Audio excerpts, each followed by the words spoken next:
somebody dumped a dead goat in the well. Can we see the abortion from the well? Can we? Why? Does the water changes itself?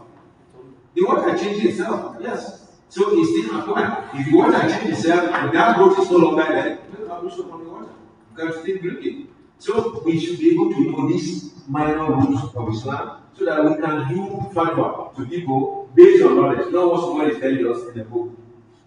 And then knowledge of Islamic history and biography. How many of us are reading Islam? Yes. Just wanted to piggyback on the last point. Yeah. That when a good, a very good, dumps the well, Yeah. the water is still. Remove it and the water is still, not when it is inside. That's what we are saying. Yes. Because the water is changing itself. The fact that the goat fell inside, it can't change the whole color. And it cannot change the whole taste. Yes. Sorry, just for clarification. That is the well that is the well the water comes out. Yes. From it. Not the stagnant. well that we know that we smell. That is stagnant. Water, any water that is stagnant, these two conditions apply. Color and odor of this thing. So knowledge of Islamic history. Why do we need to have knowledge of the basis of Islamic history? The Prophet Sallallahu was in Mecca, then migrated to Medina. What happened? How many battles he fought? So if a non-Muslim walk with you, he said, you are saying Islam is a religion of peace. But the Prophet Sallallahu fought 53 wars. Jesus didn't fight any war. What do you answer? Yes, I'm asking. Your students stood up in the mosque and said, people are saying Islam is not a peaceful religion because it is on record that the Prophet Sallallahu fought 53 wars within a span of 20 years. Jesus didn't fight any war. He came with peace and is preaching peace. So Christianity is peace, Islam is war. So how do we answer this question? Is it true? Yes, is it true? Did the Prophet fight 53 wars? Yes, the wars are real. But what you tell the person, you want to know about Islam? God, let me explain to you. Most of these wars were not attacked. They were what? They were suppressive. The battle of Bedouin, Muslims didn't ask for a war. It is the Quraysh that refused to go back. And they wanted to eliminate the Muslims. In the battle of Khandaq, the same thing. The battle of Uhud. It was always people trying to annihilate the Islamic Ummah because they thought they were too small. They were too small, we can just go to them. In fact, that was one of the reasons why Khalid bin Walid became a Muslim. Khalid bin Walid said, I was the best commander. And I commanded the army. I fought the Muslims 3 battles and we could not win them. The battle of Uhud, they almost cornered the Muslims. But even with that, the Muslims bounced back and won the war. So he as a commander began to feel there is something about these guys, something I can't fathom. That was one of the reasons that made Khalid to embrace Islam. There is something about these people that we cannot, I just can't explain. So the Prophet didn't go to war as an aggression. Nobody go to punish anybody. Rather, whenever the Prophet has come to a place, he will ask the king, Aslim, Taslim. You become a Muslim, we need you to be your king. Nobody is going to fight you. But you don't become a Muslim, this is where we have problem with ourselves. Because you will not allow me to exist. We are seeing it today. Do they want the Muslims to exist? No, look at Palestine, what is happening in Palestine. So, but when the Muslims say, hey, wait a minute, please, they say, oh, you are a fanatic. Oh, you are raising your voice is too loud. So we should not talk, we should just die in silence. Because they are the main ones that want to lead. So even today, they are the people that are manufacturing wars. Now you tell the person that before the Second World War, First and Second World War, the Muslims were running the wars. Did they fight anybody? It is the Christians that fought the First and the Second World War. And up to today, the Catholic and Protestants are still battling themselves. They have never resettled. In most of the areas, they didn't settle. So you should be able to have some of this knowledge of history, especially for our youth. What did Muslims contribute to today's science? The first university was started by Muslims. The science you are seeing today, mathematics, biology, all of them, were started by Muslim scholars. So our children need to know this. So at least to be able to be conversant with the history of Sahabas and the rest of them. And also to have an idea of Islamic sects. Why do you have an idea of Islamic sects? Because when your children are, when your people are growing in Islam, something is also growing with them. That is overzealous. People become overzealous. And you should be able to detect very early that this person is going overboard. And you should be able to stop it. Why? Because if you know. For example, the AWAH. How did their problems start? They were young men, they were learning under Hassan al-Basri.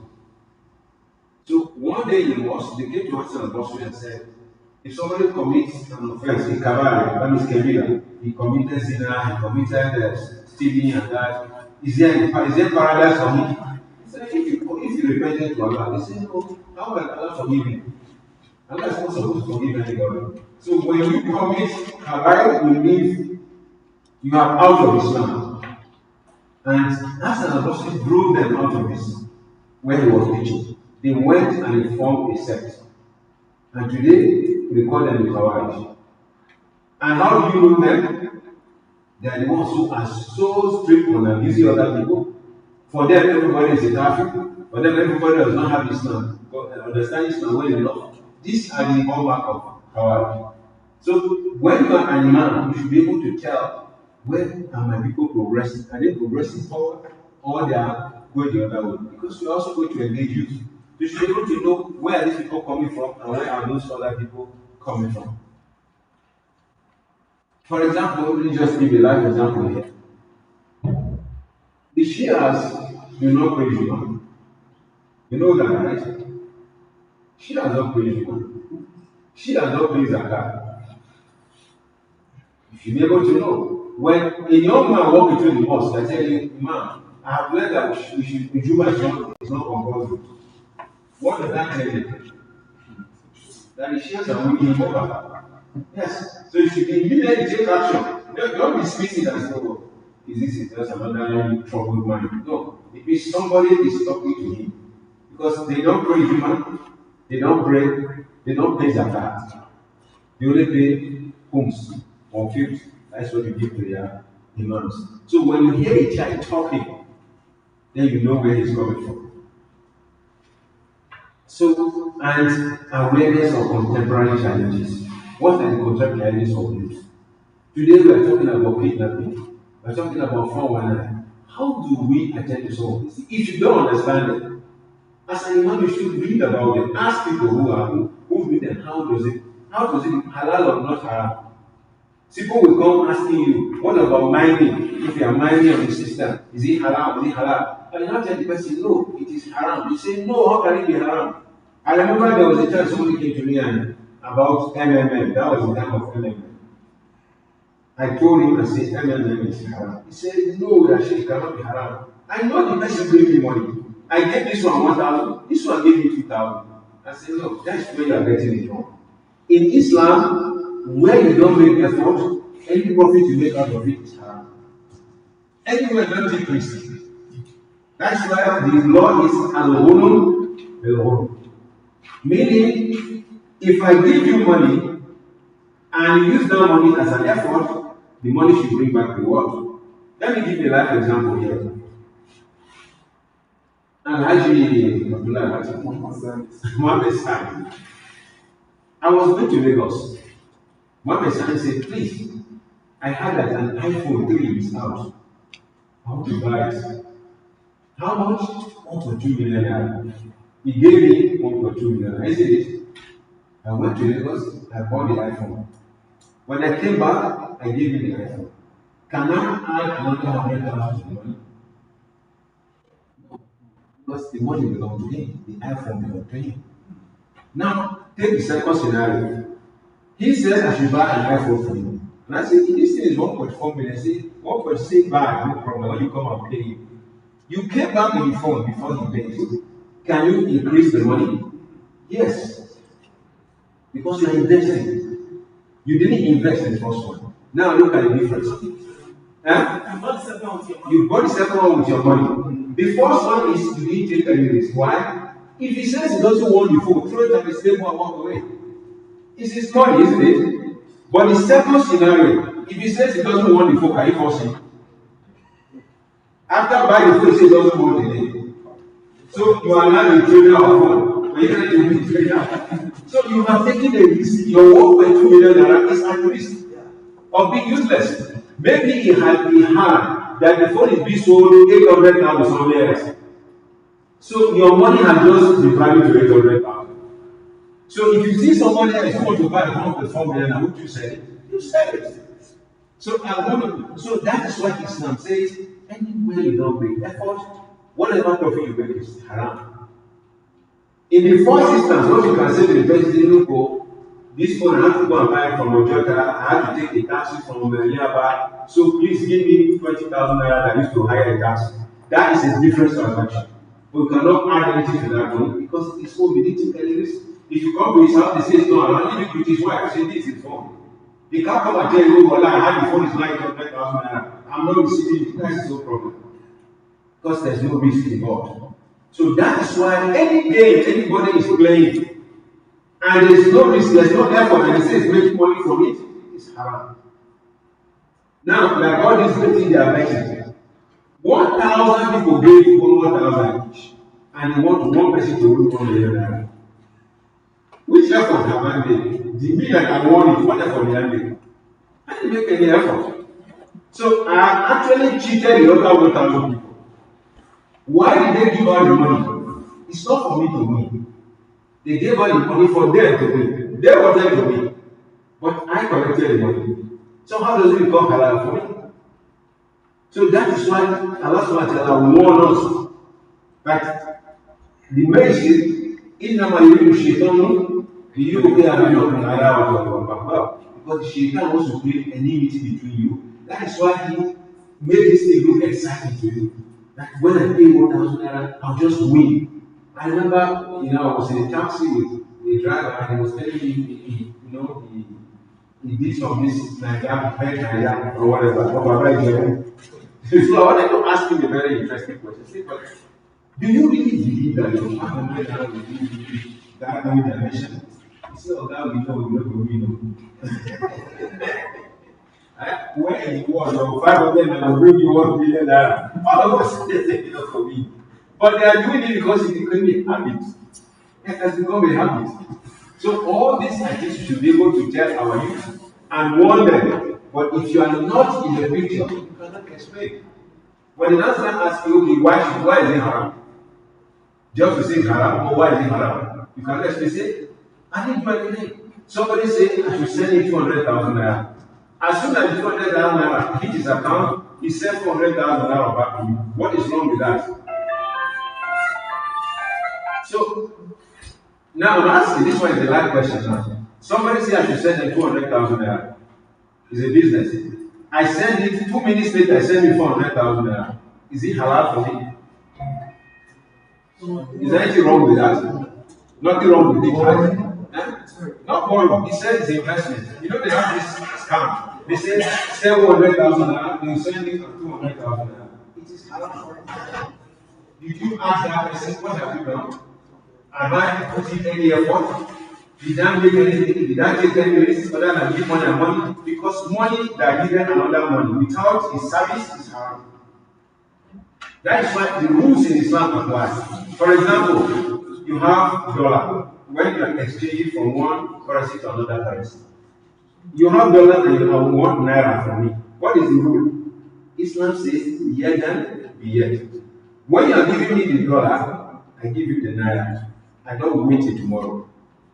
Because you know why? Today we don't know why. Because of fluctuation. The dollar was 1,620 yesterday. When you gave me the money. Tomorrow it is 1,750. So which one are you going to pay when tomorrow comes? Is it the 1,750 or the 1,620 that was the price yesterday? So that is why Islam encourages that in order to avoid haram, once somebody is giving you the dollar, make sure the naira is ready. Pay him the naira. Don't tell him tomorrow, next tomorrow. Somebody borrows cement from you, but it was 5 naira. Cement is now 10,000 naira, and they are 100 bags. When he bought it, it was 5,000 naira. All 550 naira. All his money was 100,000 naira. But today his money is almost 10 million naira. So what is he paying you? Are you collecting money or you are collecting your cement? You collect your cement. You know, how you invest is not your business. It's not your problem. Unless you don't want, you just want to be nice to me, say, okay, maybe whatever. But the deal was for cement. And you're going to return my cement. So all these are minor things that as scholars, we should be able to have an idea about so we can, explain it to our people. So what are the moral and imam, ethical qualities that imam should have? It's ikhlas, sincerity. So whatever brought you, that made you an imam, whether by inheritance, whether by voting, whether by anything, as soon as you find yourself there, make sure that you dedicate it to Allah.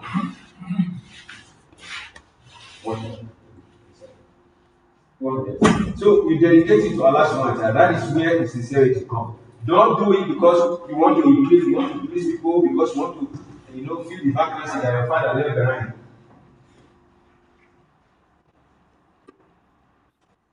And following the Prophet Sallallahu example, where you say Prophet Sallallahu does this, you as an imam also transmit as well. Follow it. That's why we say it is necessary to have the knowledge of Syria and the rest of them.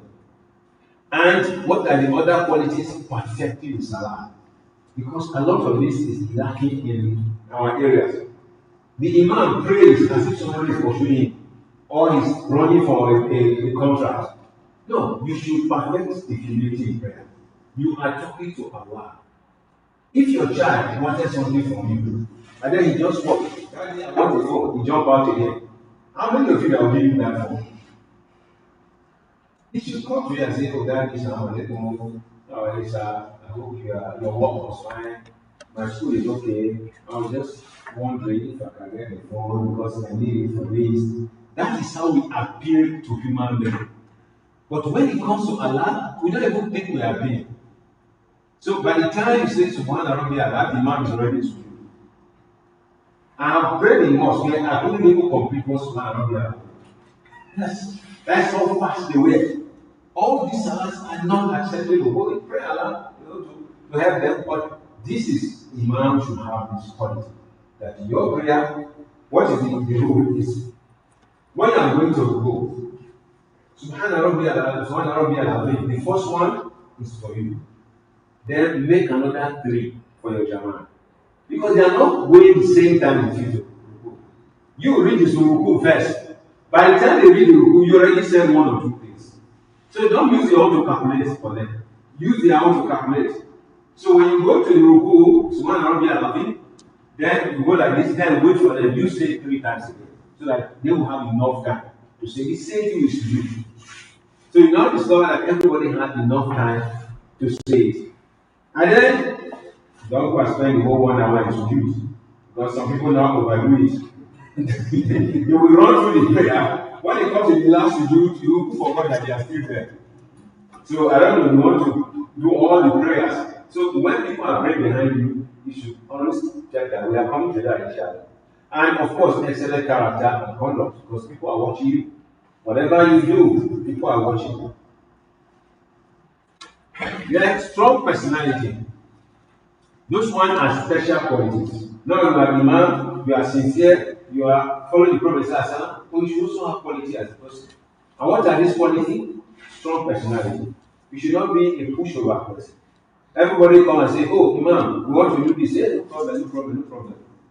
We have a story that somebody told us that imam had 3 women.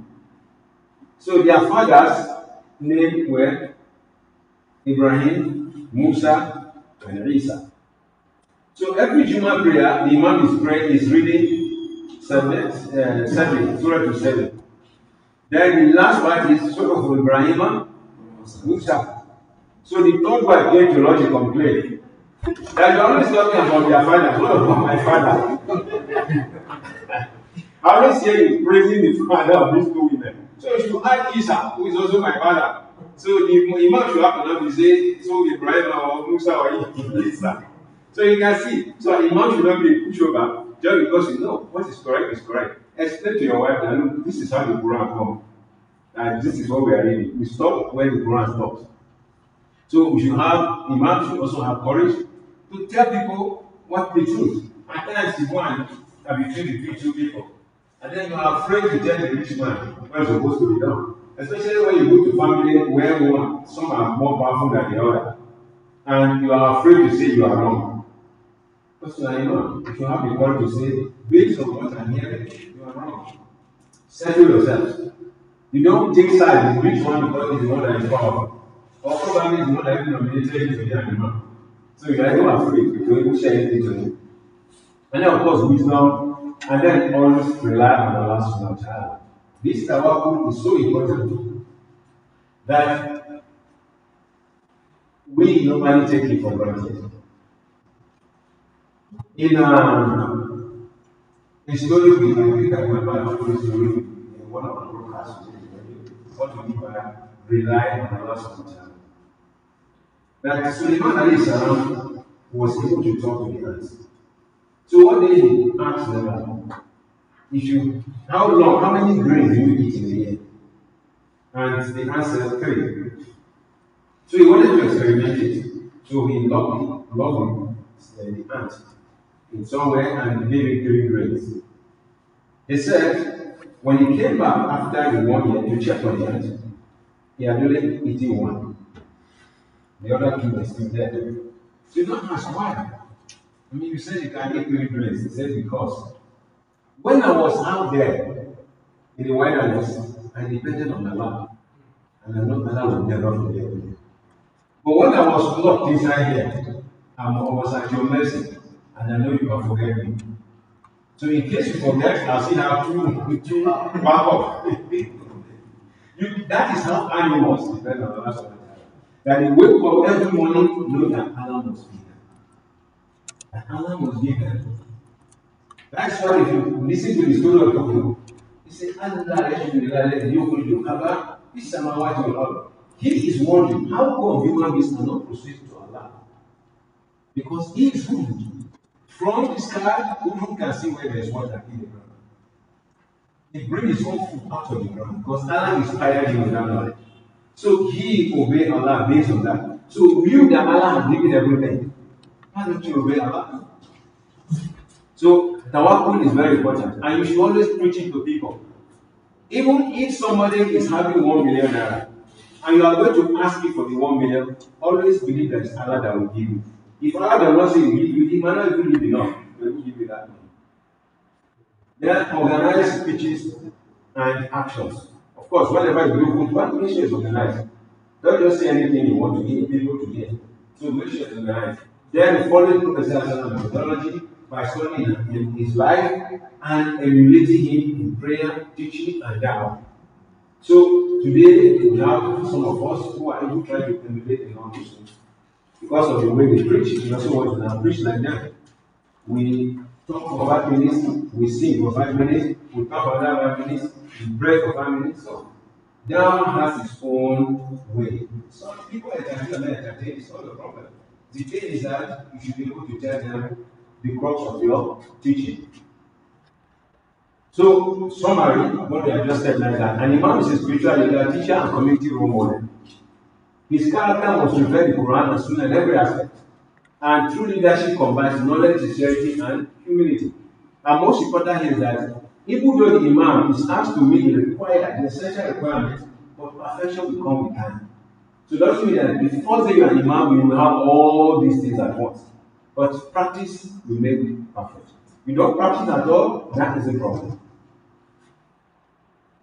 Because the last one, a good imam transforms society. A good imam transforms the society. When you are not looking at the people around you, you are seeing the character of the children changing. You now know that you are doing a good job. At least whenever the children run into a problem, the father will come to you. Whenever a child steals problems, parents come and ask you, what can we do to this child? Yes, you know that. Alhamdulillah, your system is working. So the roles and responsibilities of an imam are the following: leading prayers and prayer-related duties, educational and mentorship role, social and community leadership, mosque maintenance and facilities. We are going to talk about each one of them. Seasonal worship, which is Eid and Juma and other seasonal. Now, I left this one now because I want somebody to mention it. You mentioned it yesterday. Yes, I mentioned it. Conflict resolution. Conflict management, yes. Crisis management. So it's also part of human duty. What is conflict management here? Somebody's father has died, they have a problem, they don't know how to do it. Was he a Muslim? Was he not a Muslim? These are conflicts.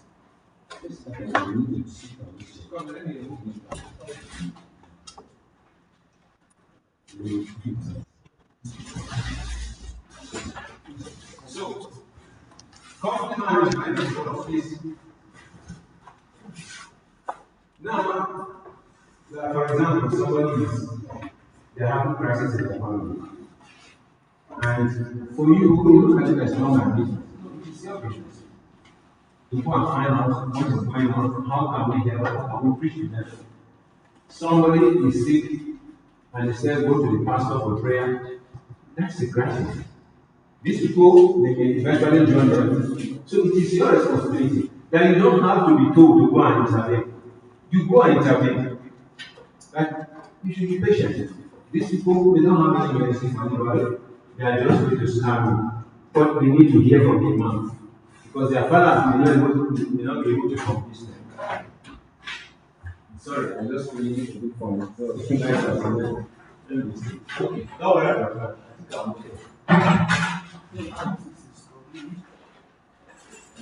Is that a table?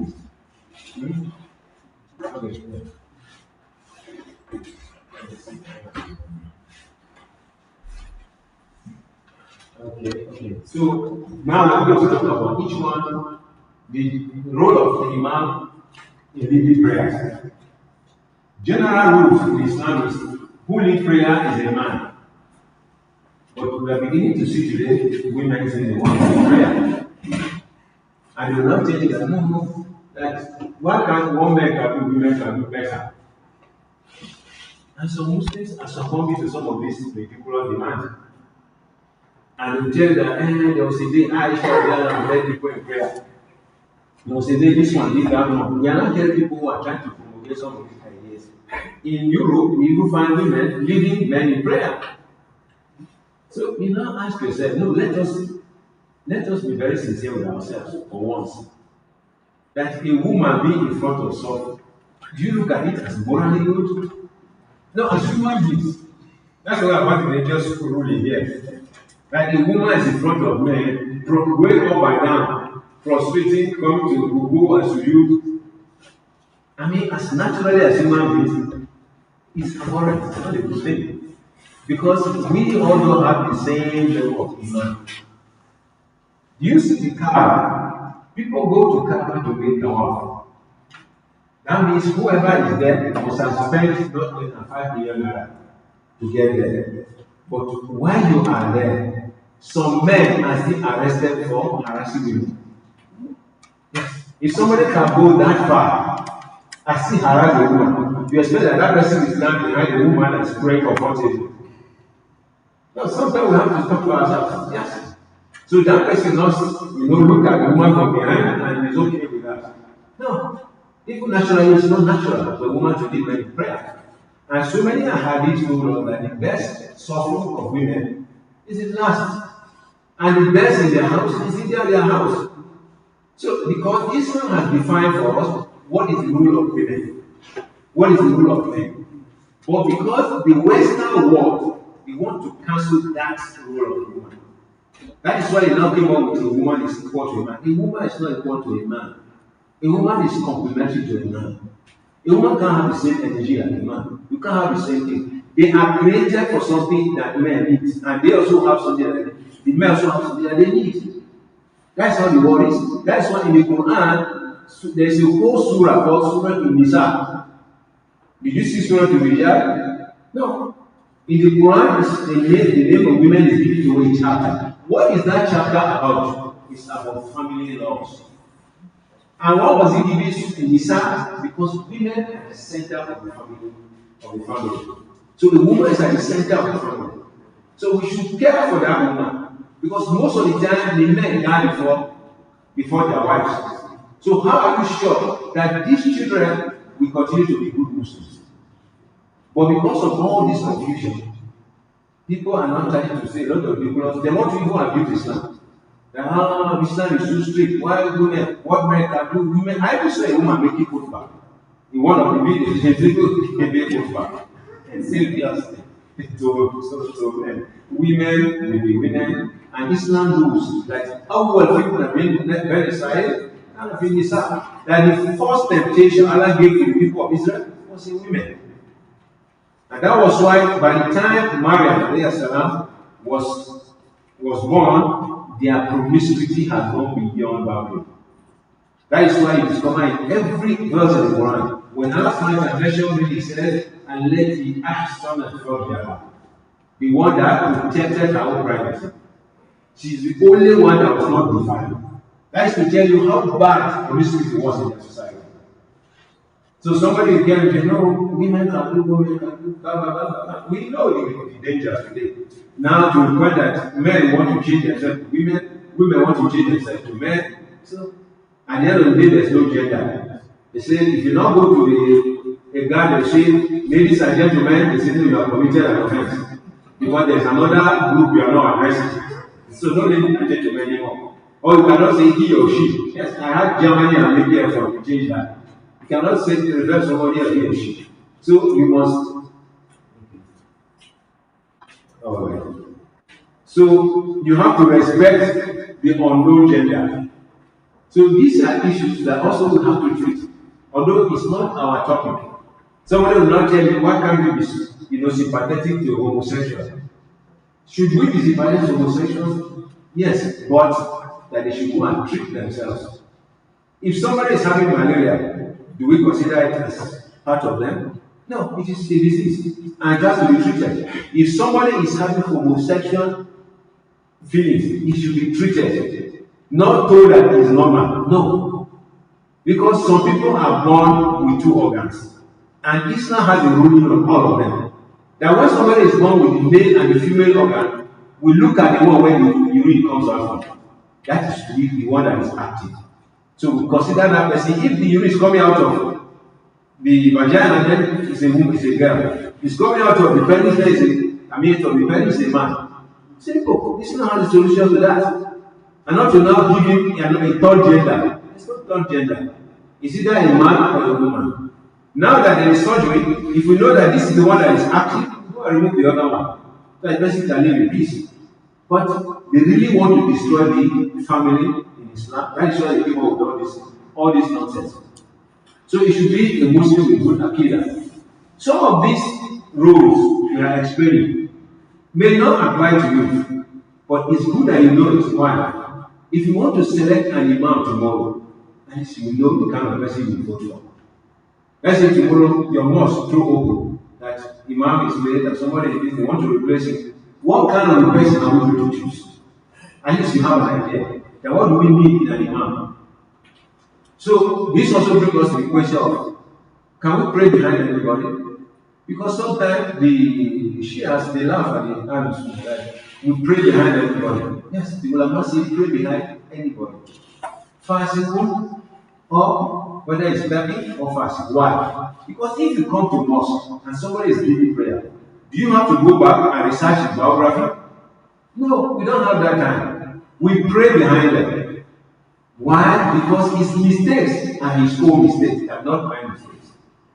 Now, let me give you another live example. An imam is leading prayer. An imam passes with Fatih, isn't it? Nobody heard about it. And he didn't come on, he didn't prayer. His prayer is invalid. What about the rest of the imam? Their prayers are valid. His only prayer is invalid. Now, another scenario. The imam farted, everybody had a noise. And he refused to leave the place. His prayer is invalid and all their prayers are invalid. All of them don't have genuine prayer. Why? Because they are aware of the error. So So now that they are aware of the error, you know that the man fighting, either you felt the smell or you had it, leave with your man. Because from that point on, that prayer is invalid. But if you don't know, the man fight and then give it from everybody, it's not your business. So that's why when we meet prayer, we enter the prayer with anybody. But if later I now know that this man, is a kafir, this was saying, okay, then I cannot walk out. Or you are praying behind somebody, and his fatia is not making sense. You might complete the prayer with him. Go and pray, go and repeat your prayer. So this is what we do.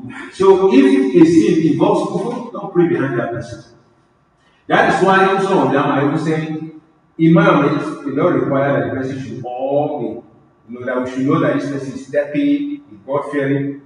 What is an Imam over us? We believe that is an Imam. So we don't go about searching his errors just to prove that it's not worthy of an Imam. Just like today, everybody is talking about president. President is that, president is that. No. Islamically, we are not supposed to be picking the errors of our leaders. This person is your Imam. Respect that imamship. If you know something is doing wrong, go to him. I say, Imam, you know that this is not good. If people hear about it, I think you should not do it. What again and again, go and advise him.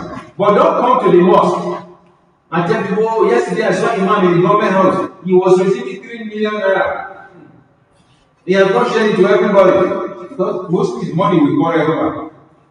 No, these are not things we do. If you know there is something wrong, go to him and talk to him personally. He's still your Imam. Then knowledge of prayer rules. You should know about prayer, the basics of prayer. So now I want to ask questions on the basics of prayer. So who can tell us the Arkanu Salah, the Wajibatu Salah? Yes, our Imams. What are the Arkanu Salah? There's what we call Arkanu Salah. If you miss them, you have to repeat them. Wajibat, if you miss them, you lose sujood Salah. So what are the Arkanu Salah? Yes? Ruku, sujood, they go to the hand. There are plenty. You just finish all 4. Okay, Wajibat. Okay. Now, let me give you a ruling that you can memorize and take home. In Salah, it is divided into 2. Aqwal or af'al. Actions and sayings, like what you say out of your mouth. All the actions in Salah are arkan. All the actions in Salah are arkan, except one or 2 things. At-tashahhud al-awwal, I think one of the ruku. These are the only 2 things. Every other action is ruku. Then aqwal, what you say is one or the other. They are wajibat, except at-tashahhud al-awwal, at-taslimatan. All the others are wajibat. So take this home and put it in your brain. All the af'al in Salah, they are arkan, except 1 or 2. And all the wajibat, all the aqwal are wajibat, except 1 or 2 things. So I think that should help you. So that you don't get confused counting one by one. Because sometimes it gets very difficult. So if you don't have this knowledge, you start living there by yourself. As you do for ruku, and you know that tashahhud al-awwal, tashahhud al-thani, so you don't have an idea of what you're talking about. So you have the basic knowledge about the Salah. And then know the rule of Imamship. Sometimes we don't actually differentiate what it means of leading people in prayer. What are the rules that apply? If an Imam comes to pray, like now, I was standing here, and I felt a bit tired and I sat down. If I was leading prayer, what would happen to my Imam? Imam was leading prayer and he felt a little bit unwell, so he sat down. What would the Imam do? They will sit down. Yes, they will follow him. They will follow him. If Imam sits, they also sit. If you stand, they also stand. We should have some of these, rulings. Now we have some people. While the Imam is leading prayer, they are travelers. So they will join the imam. When the imam prays two rakah, they will sit down. The imam will pray the remaining two rakah and they do taslim with the imam. How ridiculous is that? Because they don't realize that the rule says when you are praying behind a muqim, you pray the complete prayer. But if you are behind a musafir and you are a musafir, pray like a musafir. And sometimes if you don't allow people to know that it is the media that matters. Somebody prays who can be the imam, somebody pray asr can lead, and somebody prays who can be behind. It depends on their need. Somebody is prays who, and you don't know it's praying, you miss who. And somebody is praying asr, you came and join him. You pray your zuhr is correct. Because that is what you thought, that is prosperity zuhr. But you cannot change niyyah in the middle of salah. Are you getting it now? You started, go to pray zuhr, and then you are praying. Then you have somebody say, no, okay, it's Maghrib, okay, now pray Maghrib. No. You don't change your niyyah in the middle of salah. So sometimes, the other time I was traveling to Kano, and I met this scenario. In almost everybody is traveling. So you find people pray asr, 2 rakah. Another group prays zuhr, 2 rakah. Everybody is praying differently. I was trying to tell them, no, it's not necessary. You can pray together. Make one jama'ah. This one is pray zuhr, the one behind you is pray asr. No big deal. Then form another jama'ah. Instead of asking, you see they put a small placard to say these ones are pray asr, these ones are pray zuhr. So everybody has their own jama'ah. No, it doesn't have to be that much. Everybody should pray. You can pray behind that person. Or at times, somebody is praying after. You miss your prayer. And when you came into the mosque, you find somebody praying. You didn't ask you whether it's praying after. You stood behind the person. Is your prayer valid? He's praying after, but you are praying. Very well. So is your prayer valid? And he didn't tell you because you can't talk. So already in prayer. Is your prayer valid? Yes, the prayer is valid. Because in one hadith, a Sahaba, they used to pray with the Prophet Fajr. Then he will go and lead people in another prayer of Fajr. So that second prayer is not fila for him. Because he has already done the Fajr with the Prophet. So that person praying, although he's praying nafila, you that is sitting with him, no problem. Because it's based on your own intention. And Allah is going to judge you. And then starting in prayer, sometimes we really don't see these things as a bit too much. In the Prophet says that we cannot violate what the Imam does. So some of us don't even know the meaning of that. That if the Imam do salah, you do salah. So because of that, I'll give you an example now. Only Shafi'iyah mentioned this issue. When you are praying and somebody came to join you, where does he stand? He stands on your right? Where on your right? Parallel to you, behind you, or in front? Most of it is parallel. But the Shafi'iyah, no. When you stand like this, the person standing behind you should be here, not here. What difference does it make? Because they are saying that if he stands parallel to you, while you are going up and down, he might go ahead of you. At any time a Ma'mun goes ahead of the Imam, that prayer is invalid. Yes, that part of the prayer is invalid because of the hadith. So the Ma'mun a little bit will drop out, so that the possibility of going ahead of you is not there. But today, what do we see? The Imam is here, the mosque has reached that side. Yes, people do that. They know that the Imam is where the Imam stops. They go and stay in front of the Imam. 3 people, 5 suffers are in front of the Imam. No. Your Imam in front of the Imam is invalid. Even if it is Juma prayer, try as much as possible to go behind the Imam or go to the side of the Imam, not in front of the Imam. Because the Sharia are very strict on that. Like any time, even while you are praying, your leg crosses the Imam, the line of the Imam, your prayer is invalid. So these are some of the rules that Imams should try and equip themselves. Then the Imam's education and mentorship role, Imam should have a framework for doing this thing. Now we have 10 here, we should not just go home and sit down. We should start planning. This is how I want my mosque to be. From today on, I want my mosque to change. I want to be able to introduce this. I want to be able to introduce that. Let people see that you are progressive. Not that olden days of just come and read book and go home. Structured Islamic education should have a curriculum. Look at your environment. Some schools are out of school children. Some of the children are out of school children. Bring them into the mosque and start teaching them Quran. You cannot do it yourself. Bring somebody to do it. It's part of your responsibility. You after I do prayer, do a small lecture. Some people will choose a book, either Bulugh al-Maram or Hadith Nabawi, Miyat Hadith. Every day you read Hadith. You read something to these people. Because that is where they connect. Because it's a reminder. So you put that into practice. Start a mosque initiative. A library initiative.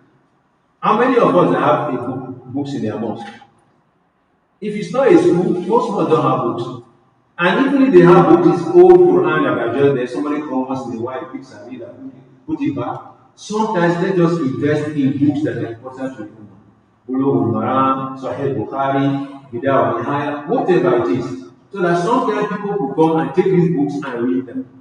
Especially some books on comparative religion, we always make them available. Translation of the Holy Quran, let's have a library in your mosque. And then create a systematic study circles, whether for women, whether for children, or age-related. You form a class for them. And then once in a while, make it a schedule that I will invite a scholar. I will invite a scholar to come and talk to the audience.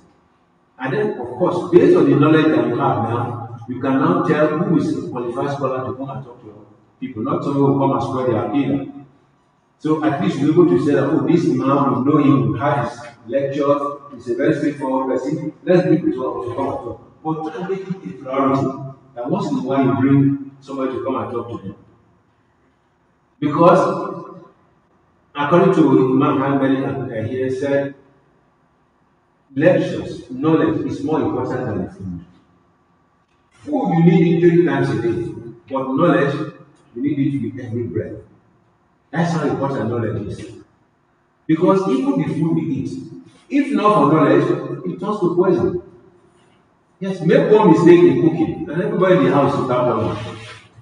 So we need knowledge every breath, every thing we do in life. We need knowledge. And what's better knowledge than the knowledge of men Allah subhanahu wa ta'ala? So I'll give you a task here, a timetable, to give you an idea. You can launch a Quran circles for kids and just the first week or weekly review it. Then organize post-prayer mini lectures daily, even if it's not daily, every 2 days. Small hadith, read it, explain to them, let them go. Because some people don't really have that much time. But if they know that what you are going to say is 5 minutes, they will wait. So 5 minutes, you give them a small reminder of a hadith. Then set up a mosque library. Give yourself 1 month. Talk to your audience and tell them, look, we need to have some books in our mosque. Whoever has a book should donate. You have this, you have that. Please bring it. Let us create a shelf and put the books inside. So at any time somebody is coming here who wants to read, you can come and read. Then coordinate with scholars that we just said, also monthly. You can make it monthly. That there is a new guest that's coming to talk to us. Then survey community needs annually. At the end of maybe Ramadan, at the end of Eid al-Fitr, know what is the challenge in the community. Not just in your house. What are the challenges in the community? This year, the Zakat al-Fitr did not go around because one person collected all the corn and all the maize in a place. You still an amount to that person. I say, if you have gotten 3 is enough for you. So the remaining 100, give it to those who need it. So meaning you have discovered now that somebody is holding his zakat, or somebody is holding something. So these are community issues that you as an imam should handle. Then the imam's social responsibility. So you cannot see an idea of the imam role in society. Number 1 is winning hearts and making the mosque welcoming. Your idea is to win hearts. That whoever comes to that mosque will want to come back. Make the mosque welcoming. Whether the basis is because most of us we are a Muslim minority. So we are definitely going to encounter newcomers who are coming to the mosque. The way we treat them the first day is what we make them come back. So you will make the mosque welcoming to them. Somebody has just walked into the mosque and you have never seen. You don't just allow him to walk out. You have a committee that will welcome them. Oh, brother, how are you? We have not seen you. Oh, are you coming to our first in mosque now? We have books if you want to read. We have this. If you need help, please brother this, who can teach you this. In case you need this. When you show this person this concern, it makes your mosque very welcome. They will come back. You social bridge building, just like the community effort, just said now, that whenever something is happening in the community that is a general interest, make sure that your community are the first there. If, let's say, the community announced that, let us come and clear the graveyard, let us come and clear the road, make sure that you and your donor are the first to show example. So that's social building. So with time, whenever it comes to things like that, they will call you. And you know when your limitations are. Don't call me to come and try your idol worship. Wherever you're worshiping idol, don't call me. And they also come to know your limitations. Like they are one case. But when it comes to general interest, no, you are the first person there. They say, oh, contribute money to fix the road. In fact, say, this is my members are contributing this. Any member that is dragging his feet, remind me that it's part of our commitment to the community. Conflict resolution, I will also mention it as number 6, is you settle between people. Why? Because today, Christians, when they are doing marriage counseling, it takes about 3 months. 2 months you must go for counseling before you marry anyone. 2 of them is marital counseling.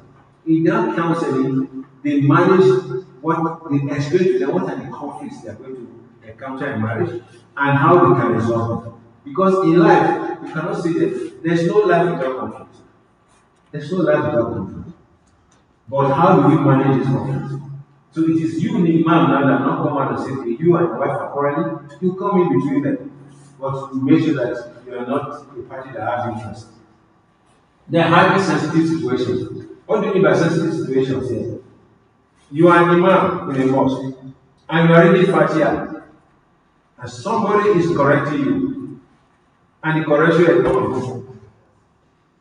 What do you do with the person? Do you attack him and be the hell of him? Yeah? And you think that this your IQ is too much? No. He has made effort to reach out to you. Acknowledge it. And then use your diplomacy to tell you that yes, I have somebody who read it like that, but it's not like that. This is how it is. Because sometimes the Quran was revealed what they call the Sabbath. There are different ways of reading Quran. Some you have never had. So when your congregation had that particular one, they now thought that you are wrong. But they don't realize that these are the ways of reading Quran. So when that person attacks you, you should not attack back. Use diplomacy to bring it down and explain to them, yes, what that person read is also correct. But what I'm reading is also correct. Then you use it opposite to teach him what he doesn't know. Then social welfare initiative, we have also given an example here. Food bank, you can look at the struggling families among your members and collect donations after Juma. Because most of the donations we collect, most of them, there is no transparency. In many mosques I have talked to, they say we don't know where the money goes. They just contribute and they keep the money. But if people are saying that somebody is benefiting from it, people have a problem, they can come to the mosque and ask for it, and they get their help, no matter how small, to connect them to the mosque. That will not make them able to come to the mosque. And when they have, they also contribute. Job network, yes, because some of us don't realize that this is also our responsibility. The people praying in your mosque, sometimes they are the employers. Yes, the person praying in your mosque is a director in NNPC. One of them is the owner of a Masha Allah petrol station. Another one is the owner of Mumtaz Jacob. So how do you do? You look at the young men among your congregation, those you really trust. Whenever that man comes to you, say, this one don't you help these people, place them in jobs so that they will be more useful to their parents. You have just connected them. Because of your recommendation, that person will actually employ them. And because you are the one that is making the recommendation, that person will behave. Because he knows that whatever he does will be reported to you. So that way you have the control even over the community that you are in. So people know that if I don't have a job tomorrow, I have to be going to mosque every day. So that Imam will comment me. Yes, I mean, we're not going to say you're objective, but you don't see people coming to mosque. Because when there is interest anywhere, people go in trouble. They go in groups. So you don't find them coming to the mosque. Elderly support, senior citizens. You can do weekly visits to them. Go and see them, check on how they are doing. One of them has just come out of the hospital. Arrange a team, have a group that goes and visit these people. It's also part of their responsibility because the fact that nobody is going there, they feel neglected. And once they feel neglected, somebody goes there to go and tell them about Christianity because they don't waste time. There was a lady, she was having issue with her husband, and then out of she wanted to just be on her own, she wanted to buy a sewing machine. Somehow she reached out to these Christians and they were giving her permission that if you become one of us, and we give you. In my mind, like you need someone who will sell their religion for 30,000 naira, that time this normal sewing machine was about 25,000 naira. So I talked to a friend and said, send her the money. That buy a washing machine. Why should you intimidate somebody? That is to tell you somebody that needs a washing machine, a sewing machine, that's 25,000 naira, is being intimidated. What about somebody that have a problem of 1 million naira? You can imagine what they do to you. Especially if you are not having children who are Christians. In fact, the matrices are not feeling you anymore until you become a Christian. So that is why we must now take over some of these issues. Orphans, we go to them, let them know that we are reaching out to them. Sometimes people always want to say, where is the money to do these things? I am telling you from experience, wallahi, any project you start because of Allah, just watch it, how it goes. It is not you that make it, it's not your effort. Just do it sincerely, wallahi, Allah will surprise you. You might be happy to get 5,000 naira. You get next year 10,000 naira. Someday, somebody will just walk to the mosque and give you 1 million naira. Say, oh, you are giving money to these people, okay, please share this one as well. So many people have money. Why they don't give it? Because they don't trust the leader. So once you create this trust, that's it. That's all you need. Okay, then we have, you can also create what we call a mosque welcome package. Because why I actually added it? Because most of you will be bringing in new converts. Don't just give them, don't just allow them to come and work with you. Personalize their coming. You should have some package to give them when they come. To make them feel as if you were waiting for them. You have a personalized package for them. You create a body system. Body system means attach them to somebody. You have just come, we ask you, we discover you don't know anything about Islam. We attach you to Brother Nasiru, Brother Muhammad, please. This person, you are in charge of him. Whenever he needs to learn anything, he should come to you for learning. If you like, you can come to the mosque, you teach him before he goes home. So that is called a body system. Attach it to somebody, not just let him walk away. Newcomer orientation session. Have a session every 1 month, every 2 weeks. Say this one is for newcomers. Let them come, we teach them about Islam. Because newcomers, some of them are going through hell. Because wallahi, to hold Islam is very difficult for many people. You can be an idol worshiper. You can be anything. Nobody will harass you. But the moment you say Islam, your whole family turn against you.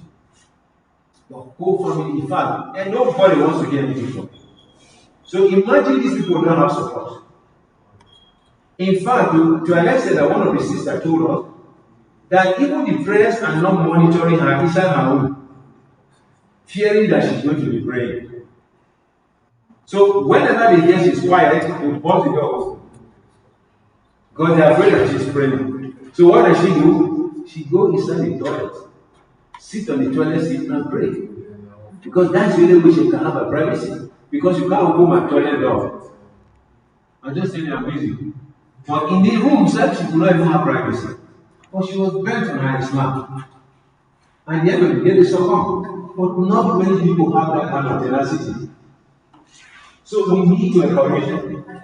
We need to let them know that we are here for you. You can always call support this person. If your family are sending you out, this man can help you, this man can support you. We give them that support. And then digital integration. No imam should tell you today they don't know anything about social media. you don't know how to use WhatsApp, you don't know how to create groups. These are things we should do. So that you can connect more with the youth. Because these are the language of the youth. So even when you address them, use their own language. Use the digital media to talk to them. You see, why is this very important? Because it is shown that 73% of newcomers, they leave the mosque. They don't come back. Why? Because they feel invisible. They come to the mosque, nobody talk to them. They just struggle, they pray, they go back, nobody welcome them. By the time they do that 3-4 times, they stop, they quit. They don't come back. Because we have some brothers, like I know a brother who became a Muslim because of how tough the family are. He cannot even tell them he's going to mosque. He just tell them he's visiting a friend. I said, yes, that's the best thing. He said, the day he will leave the house and rent his own house, that's the day we announce his Islam.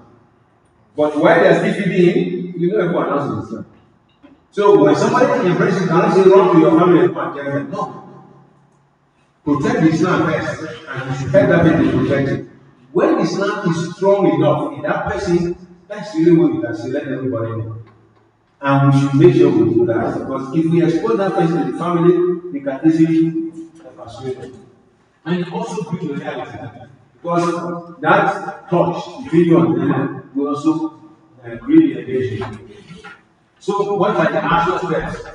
You can spot newcomers whenever they come to us, greet them warmly, and connect.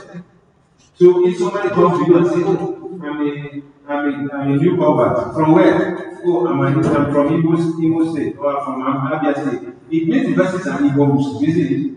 So, you welcome him, not only by Salam. If you have any way of putting in Igbo language, treat him in Igbo language to bring him closer to you. And then, put into the rest of the program. So, here you have saying that the mosque thrives when its imam balances ritual precision with social intelligence. Imam should also have social intelligence. And where does it work? The golden rule in prayer is always consider the person behind you. The Prophet adopted this. Because he told the world, because you can read, you memorize Surah Al-Baqarah. You should not pass that saying reading Fajr prayer with Surah Al-Baqarah. Because there are people behind you. In some mosques, their Tarawih finish in 10 minutes. Some mosques, their Tarawih finish in 1 hour. Some mosques, their Tarawih finish in 30 minutes. So one of the brothers came to me and said, no, I'm not going to that one, I'm going to the 1 hour mosque. I said, okay. But you see, you always don't know what people are doing. That person that is praying 10 minutes is considered a businessman. He knows that some people will go back to their shops. If you go and keep them in the mosque for 1 hour, tomorrow you will not see them. That's social intelligence. Know the needs of people. There is not everybody that will tolerate the 1 hour. If you can pray your own in your house, if you like, stay for 2 hours praying. That's your own problem. But once you are praying and people are behind you, consider their needs. You were walking through the mosque and you saw somebody who is disabled, who is limping on one leg, and is standing to pray. You know how difficult it will be for him to stand for 30 minutes. So that is why Allah reveals short surahs, long surahs, for you to consider some of these issues. If you have 3 people in Germany, say you're ready to roll it, no problem. Then you can pray your whole surah to Baqarah. I know my time is up. Let me just quickly summarize. So that is what you call you are winning the hearts of your congregation. So and also don't make it too short. Like no. What you should focus on is making sure that the salah is complete. Just shorten it and don't make it too long so that it doesn't create problem for your Jama'ah. Okay, conflict in resolutions, preventing disputes. We talked some about this. Essential visits. The man should also include this in your program. Whom do you visit? The sick, attend funerals, not the Sadaqah. We are talking about. Once they say somebody is dead, prepare to go and bury that person. Tell your shaman that we have lost a brother and everybody should go there. That's what we're talking about here. Don't make it look like it's a secondary thing. No, make it as everybody must go and attend. Because he's a brother, and we don't want to meet the water. When somebody comes to us, you didn't see him yesterday, Try to tell you, for some days now, we didn't see you. Are you sick? Are you okay? You know, that rapport is very, very, very important. Okay, we talked about empowering vulnerable. Okay, Imam role in most facilities, I think this one we can quickly run over it. Can I just have 5 minutes? You can take ask Ila and then Okay, no problem. So inshallah, we talk about the good also should be very, friend and nice so that at least people will listen and benefit from it. And we talked about good. And then the Imam, one of the qualities of that Imam is that you should be compassionate. Compassionate. That is where I want to end this. Because a lot of people don't know how to solve problems. And Imam is supposed to be the role model in society. But in our today's world, you are a role model for your child. Is a model for another different category of human beings. Your daughter is a different thing. Now, an Imam's daughter became pregnant. To show that he's serious, he threw the girl out of the house. What would you do in this situation? Because she's going to embarrass you. You have to be compassionate. That is one thing that we should learn. When people make mistakes, they are at the weakest point of their life. That is the time to teach them, not the time to drive them away. That's what many parents are like. Now, when they know that their son has done something like this and embarrassment, they send them out of the house. This Imam that sent the daughter out of the house, the daughter came back with a second child. So now 2 children and the back in the house. Now, there are times to be compassionate. When people commit sins, this is time you now sit them down and tell them, look, this is what I'm telling you. Now you have seen the result. So let's learn from this. It's not the time because if you throw them in the white hand, who is there to take care of them? Will they teach them? No, they will not teach them.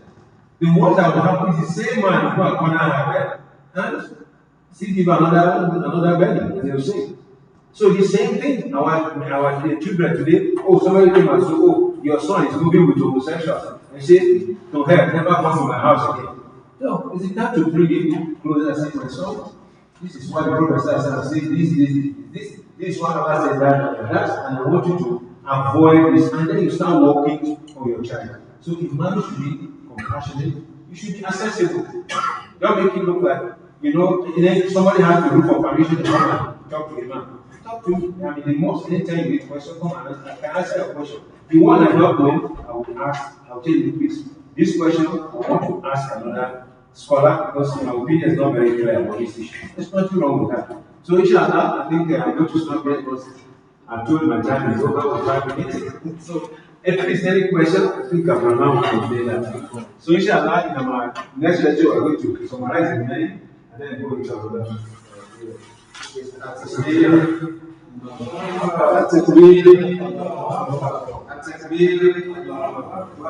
see the example of parents of this presentation. So, as imams and now, as you say, they don't give us some of the qualities we need. The key thing we are supposed to do for our mosque. And me, I don't know some of them, even though I never become a imam. Maybe one day I will become a imam. So one of them, for me, is even for our salah, people know the Russian. Because it is common sense of people, if they just go like this, before you do the ruku, they don't have to do. And if like this, they stick some hands. That's why we never stop pattern, and then yesterday in Salat, the person where in Salat back pass. Like the person where they steal from is Salat. So I say, how person will steal Salat? And they say the person where they do the ruku, where they do the sujood. So that one I want to tell. Then still we try to build social intelligence. Make sure say people for our society they know us as somebody who they make impact. Look to the last performance, they know we learn anything. So as we start the talk, I know say we don't hear many things. We get 1 or 2 questions we want to ask. Me, I even get 1 question where I want to ask to start. So maybe in the next 10 minutes or so we will go around with questions. But to start with the tell us during the conversation, say if Imam sit down, for example, as if they do salat, as in time, you can sit down. Everybody waiting for back of the Imam also, they supposed to waiting the Imam to sit down. So, sir, they come at times from our mosque, we say, if man won't do testing, they'll just do one testing, assalamu alaikum. But we see some people, they will do two testing. So, is that right? Okay, yes. Yes. So, Imam will just say assalamu alaikum. And then the people that are praying behind the Imam, some of them will say, oh, which kind of Imam is doing what? They will do the two. So, I don't know if you can say something about that. Oh, Okay. What we should look at is what is the question? Is it testimonial or testimony? It's testimonial. Yes. So the fact that the man is doing it once, it's not supposed to be correct. Then you need to be your own, complete your own. Yes, because the rule is testimonial. And it's two testimonies, this way and this way. I have seen some people who do that. They just do something, they just don't their testimony. So the correct is to do testimonial. So if you might do something that's not correct, then you should not do. So, if you get question, I mean, we yeah, any question you want to ask? Okay. I'm not sure this mic can get to that place. Please come forward, sir. Yes, sir.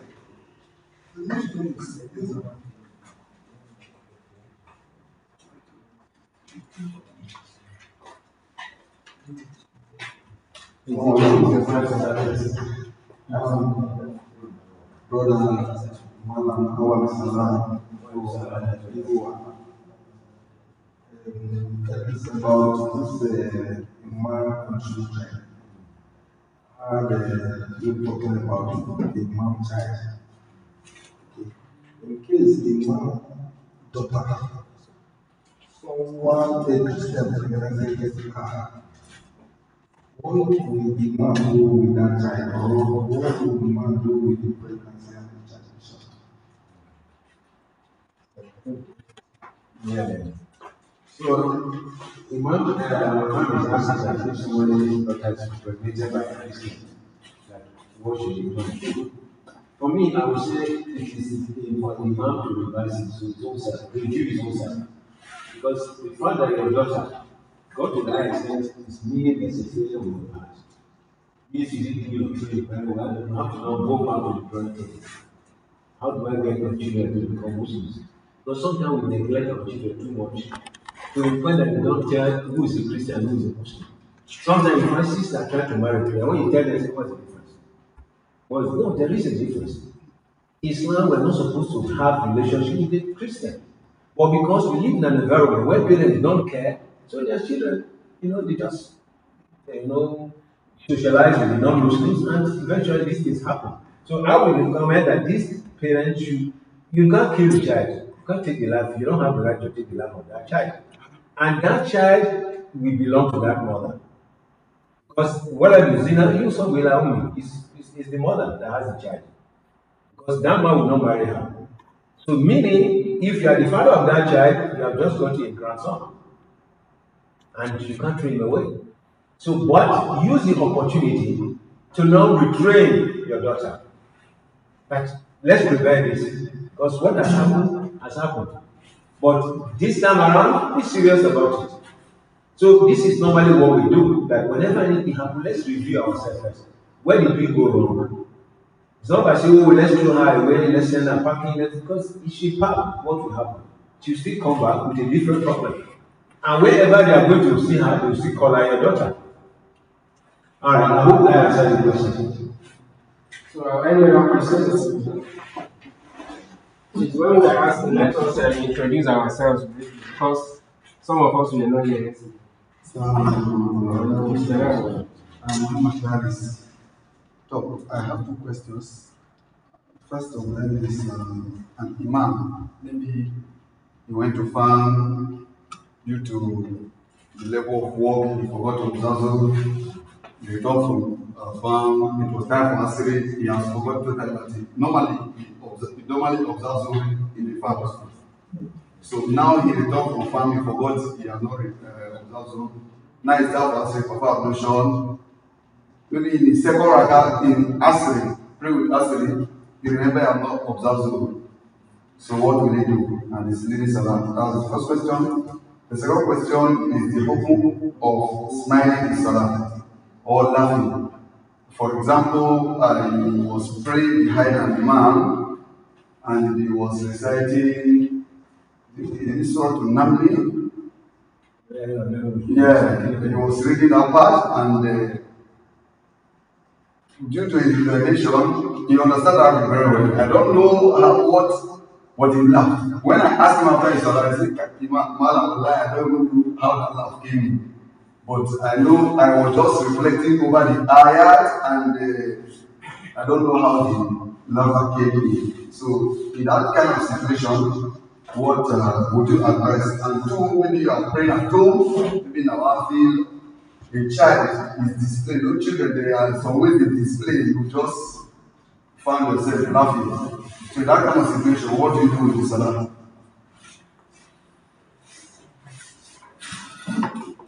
Yeah, the first question was about somebody who forgot that he needs to do prayer. And then they were praying asking prayer.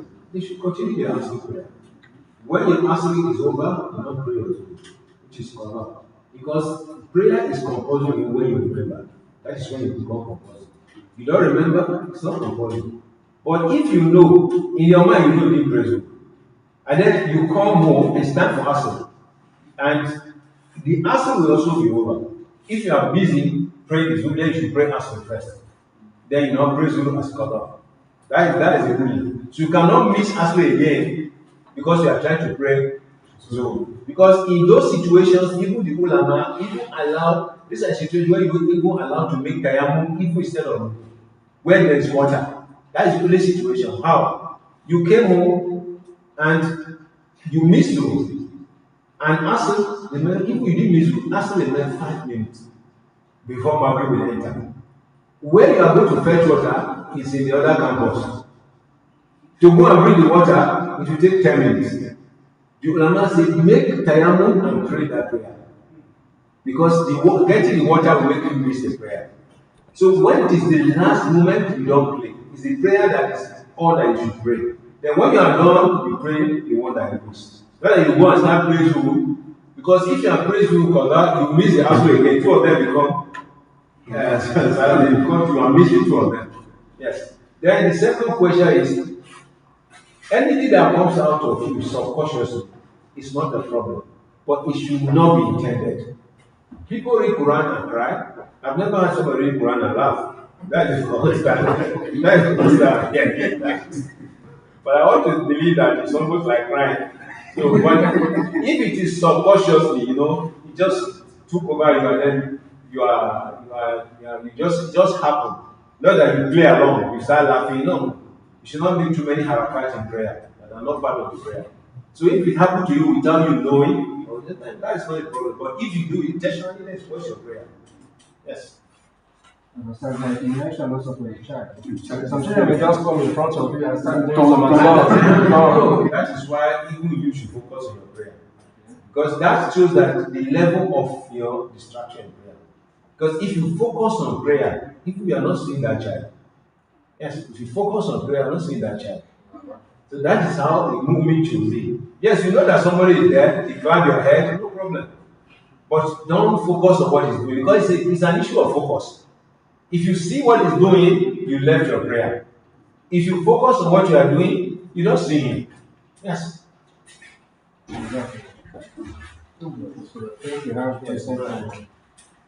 Can you reach this conference? Let's manage the call. No? Just No, say what's to return the microphone. That's what it's saying.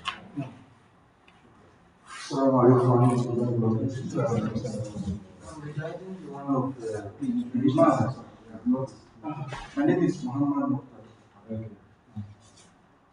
The imam is at the member, then the Jama, they are not inside the mosque, but they are outside. But where, like you said, they should not go beyond the imam. Now, in this case, maybe the mosque is built in such a way that there are buildings within the mosque and they are praying with you. This time, maybe there's a building in front of you. Can you pray? Because in this country, they will be in front of you. Yeah. This is why you see some of these trainings are very important. If the imam knows that people go ahead of him, then when it is time for him to lead prayer, he should go to their front. Yes. That is the solution. There is a solution. If the imam knows that my mosque has extended 2 kilometers, and this is my neighbor, you can do your khutbah there. But when it is time to pray, you go there and lead them. You don't lead them in the middle. So what he's saying is that there are, for example, this is the masjid here. And there's another building in front of it. And Some found it in not safe. yes, In the north. and maybe the mosque is wrong. Some people now they decide to maybe the imam is inside the masjid. There was some people decide to pray in this play field here, Is it behind following the imam that is behind the imam? Side, not behind. They Side, but they are in don't front of him. No, the ulama have a say on that. As long as the sofu are not connected, the prayer is not being done. The sofu must be connected. So somebody cannot continue be following prayer in Makkah. Why? Because the sofu are not connected. The only exception ulama giving is around the haram. Because if for difficulty of getting to the haram, they allow you that some of the hotels, they create mosques. You cannot follow the imam in the haram. But as long as a sofu is disjointed, you are not supposed to follow the imam. Let's say the sofu end here, then you need another sofu in that house. No, it's not part of this mosque. Because there's no way the sofu can connect. So that is the reason. That's an individual of the mosque. That is a big issue because it means a lot of people their salat will be Yes, that is why you have to tell them. You don't stay somewhere else. Even some of these exceptions are only for the Kaaba and not the Kaaba. Because of the difficulty of accessing it. And you know what is haram, anywhere you stand, it's correct. Because it's a round shape. So whether you are left or right or front, you are still correct. So that is why the ulama allow it. But other mosques, no. So like this our masjid, most and on Fridays, the mosque is not always enough for us. You see some places you spray mat outside for some Jama who maybe come late to pray outside.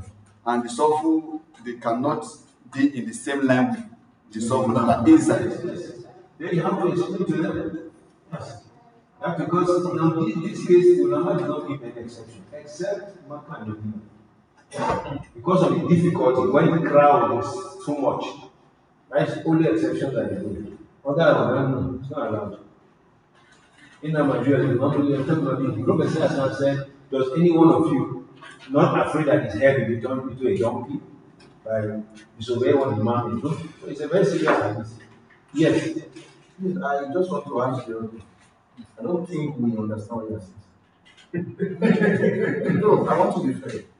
Okay, this is the last question. Yes, Okay. we are a little bit confused. Even in center, you remember what I'm saying? There is a station at the side of the mosque. Side, we're not talking about side. In front. We're talking about side. Directly in front. Yes, That's that's what we're saying. No. Okay. If the imam is standing here and the side elongate from here to Okoleboma, no problem.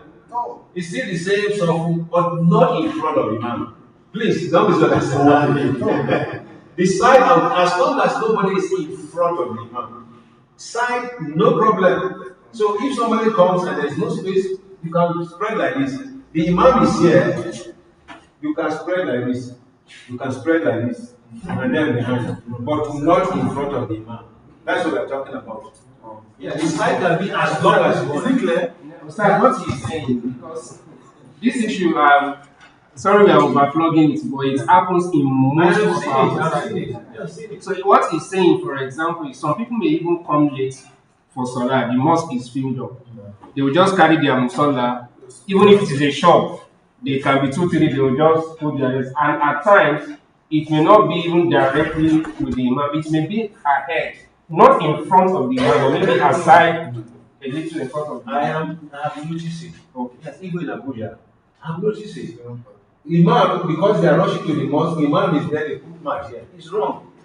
Yes, very wrong. You have to go and stay in the sofa. Number one, you're supposed to have gone to the mosque early. And you came late and you're not putting, the man is saying you're putting your mat in the market there. No, it's wrong. You don't do that. Your imam is the one you are following. Even sometimes, even the big mistakes people make here is, imam is standing here. When they are coming to form sofa, they start at the end of the mosque. That is one another mistake. Imam is what you use to form the sofa. So if imam is standing here, you are going to form the third line. You should come and stand behind the imam. Not to go and stand right or left. The first person in the circle should always stand behind the imam. The others will now join you right and left, right and left. But here, what happens is that 3 people are the left, 4 people are on the right, and in the middle, there's no the circle is disjointed. No, that's not allowed. We should not put spaces between circle. That is why the circle should follow the imam. It starts from there and then it now grow from behind the imam. I hope that's behind. We have a question. Please come forward.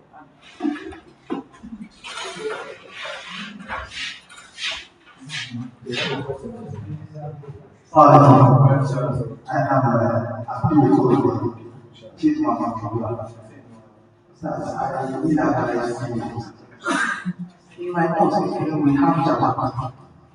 Anytime we announce we have a chance to do in the mosque, they do not come. Me, my assistant, Mama, with the Ladama, the children, will be there. Then, even the day of the internal work, I say, advance, there is a I tell you, please, I beg you, you should come there and let us do our work. So we pass many of them will pass so several times it happens, even when we are sensitizing, not most of them. So I asked to my better you please come on. He was assistants or assist those who are working there. They will pass it sometimes stay with the people. I don't know what to do. Even last week on the months, I carried my 11 character, my elastic carry, so actually they are pretty much, they are passing us, they will pass it. So I don't know what to do, I'm not going to give it to my life. Before the rhymes to read the last person. You see, that is why we say you need this. You need this lecture. You need this training. What is happening in your mosque is that you don't have a community in the mosque. You just have people who pray alone. In a mosque, you should have a mosque committee. Mosque committee, people who make decisions with you. Whenever you have something, you call them. Come and take, the zakah has come, this has come. When you are doing that with people, they get used to the mosque. But if you pray and everybody goes home, of course, they are not a community. So what they are saying, even some of them will think that you are calling them to come and work, maybe you have collected money. Yeah, that is what they will think, that you have, yes. This is something that. You see, this last Ramadan, I will tell you, say, I'm not sure of many of them. I tell you, when they came to my place for Dawa, so I tell you, when I bring the card comes so that to give to the needy people. I shout for them that I don't believe that people are doing the card. So for my boss, I'm not saying go bring in the card to people. I tell you, bring the card to the second one so that we distribute to people who need the card. That's why we talk, we have the organization. I don't know what to say. Just give me so that I know what to do. No, what I'm saying is that inshallah, I think we have a whole training of that. Okay. How to convince and how to manage your mosque committee. That one has its own training committee. Because what you are having here now is that you have people who do not believe in you. As simple as that. Because if they believe in you, when you say A, all of them will follow A. Yes, you say B, they follow B. So you need to create a community. Like now, who is in your community, who is the most influential person in your community among the Muslims? You have somebody who is very influential. And when he talks, people listen. Apart from you, do you have anybody? Maybe because of his money. And now we have this money. We even have this money. The guy is helping me. We come to the money. He makes people not to take the money. Because of him? They are kind of we have this small money. Now farm. We see them going to the farm. We see them at home. I beg them, sir. I beg them. Leave them to their home. To beg them to appeal to them. You cannot stop now because of we levies money. Appeal to them. Understand? I do my best to my people to make sure I encourage them. But I don't know what happened. We have organization who used to tell them. You understand? So we don't come. How many times do you invite them to come and talk to them? I invite some malams to help me. I invite some people. I mean, when I say malam, we take you serious. I try something. He will say, they do maybe after Isha, get some preaching. Sometimes they really go small. You remember me as the guy. They are doing. I'm not saying anybody. They know after shy, we just have to go. You understand? If you say assalamu alaikum, you can't see them. When you say assalamu alaikum, they don't vanish out. Even on Juma day, I begin to beg them. When I even stay small, maybe we do small prayer. See problem there everywhere now. Once you are saying assalamu alaikum, everybody man. You can't see them. Yesterday, remind me, and I be with Lada, with the man where they help me talk to them. Remind for the first. So, Well, in your own analysis, you require some analysis. Take our time. Okay. Of course, there are solutions. Inshallah, maybe we'll find time to give that. How to manage, effective manage the committee in the mosque. But if we are sharing now, if they are here saying they are present to come, we must go follow. This is the last question. Okay. So, my name is Lorenzo, the Imam of the AAC family. So, the two questions I have, one is that something happened some time ago in the day. I told a brother who was in the Juma that what he did, he should not have done. For example, what he actually did was that he recited the of the Quran where it was compulsory to sujood.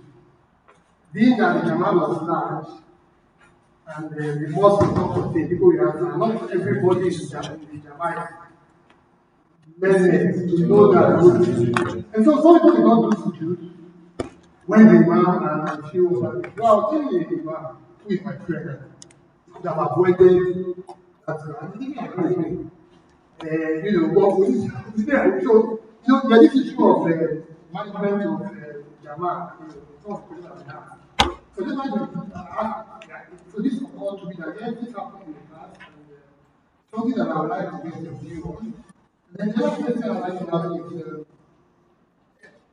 some of the rules for the man that you have been highlighting actually puts a burden on the Jamal, not just the man.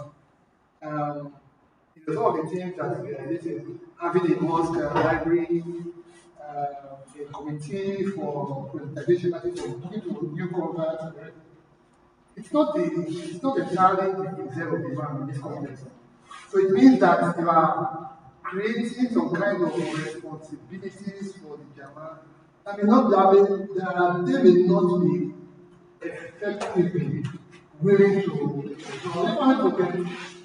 it not amount to burden the Jama when we do some mistakes? That's my question. The first question you asked is about intelligence. You see, that is what we're talking about, social intelligence. If the imam knows that the people behind him may not even know what they're doing, or they will not follow, you can leave them alone.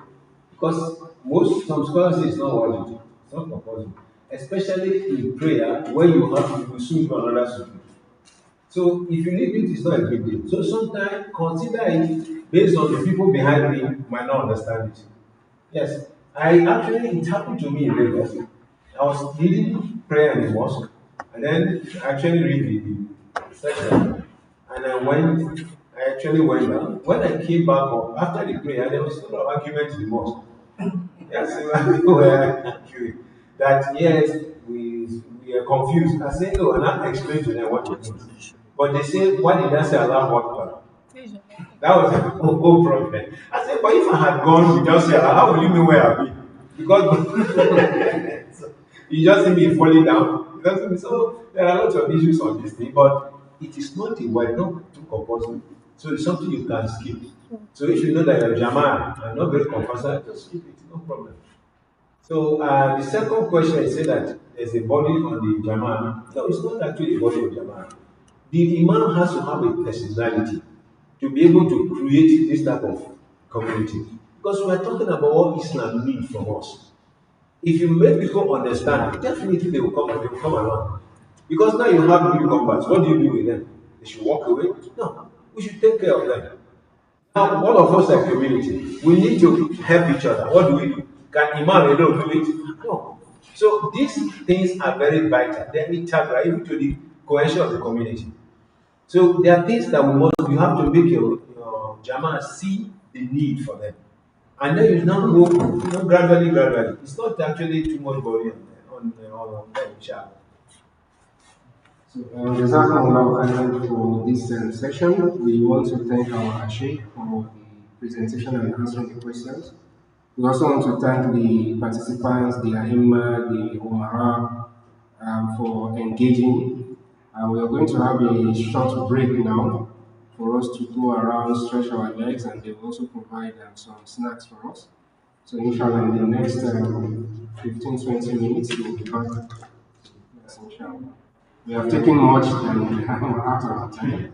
So, inshallah, we'll be back. So, let's say we'll be back here by 11:50.